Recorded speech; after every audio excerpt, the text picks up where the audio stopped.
खाना खाएर पनि नास्ता खाने बेला भयो होला आफ्नो त यतिखेरसम्म खाना पनि खान पाइएको छैन।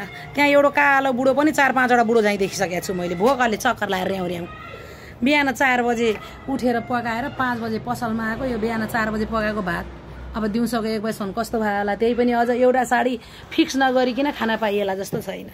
एकजनाले म भर्खरै आउँछु जस्तो नि गरिदिनुहोस् म टाढाबाट आएको भन्नुहुन्छ। कस्टमरलाई सेवा गर्दै आफूलाई चाहिँ खाने पनि फुर्सद छैन, सुत्ने पनि फुर्सद छैन। यस्तो गाह्रो छ।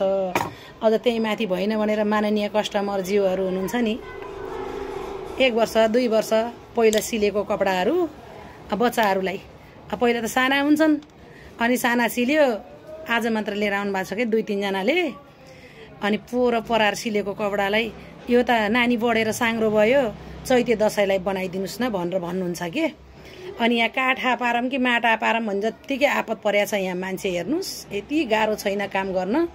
यो चैता महिना किन आउँदा भन् जस्तो हुन्छ क्या। बच्चाहरूको इक्जाम छुट्टी हुँदा बित्तिकै काम गर्ने स्टाफहरू पनि बच्चा बोकेर कोही गाउँतिर घुम्न जान्छन्, कोही सहरतिर घुम्न जान्छन्। यही बेला गाउँ पाकेका हुन्छन्, स्टाफहरू गाउँ काट्न गएका हुन्छन्।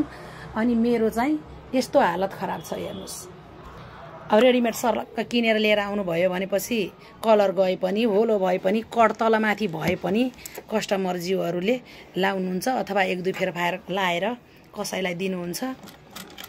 कलर गए पनि कलर गयो भन्न पनि जानुहुन्न होला रेडिमेड पसलमा। हामीलाई कति गाह्रो। एउटा थानको कपडा सिले पनि पिसको कपडा सिले पनि त्यो कपडा फाटेर त्यसको क्रियाक्रम नहुँदासम्म लाउन नबन्दासम्म जिम्मा चाहिँ हामी टेलरवालाले लिनुपर्ने। यो पनि बडो दुःखको कुरो छ। हेर्नुहोस् तपाईँको पसलमा किनेको कपडा साङ्ग्रो भयो खोलिदिनुहोस्, तपाईँको पसलमा किनेको कपडा कट च्यात्थ्यो टालिदिनुहोस्, तपाईँको कपडा पसलमा किनेको कपडा अनि धोएर म चाहिँ दुब्लाएँ त्यसलाई चाहिँ खोलिदिनुहोस्। हे भगवान्, हामीहरूको यो सिलाइ पेसा गर्नेहरूलाई सजिलो छैन। हेर्नुहोस् अब के खाएर मोटाएको यस्तो फेरि यो खान नपाएर मोटाएको टाइममा हेर्नुहोस् 1 बजिसक्यो डम्म ज्यान छ। हेर्नुहोस् भोक लागेर तिरिमिरी झाइ छ। यो टाइममा खाने मान्छे यतिको धेरै मोटान्न। कम्ता गाह्रो छ। अनि त्यसपछि भ्याइन्न चैत दसैँलाई पछि गरिदिउँ ला त होइन चैत दसैँमा लाउने अरे। अब पोहोर सालको दसैँमा सिलाएको कपडा अहिलेको चैत दसैँमा लाउने हुन्छ त।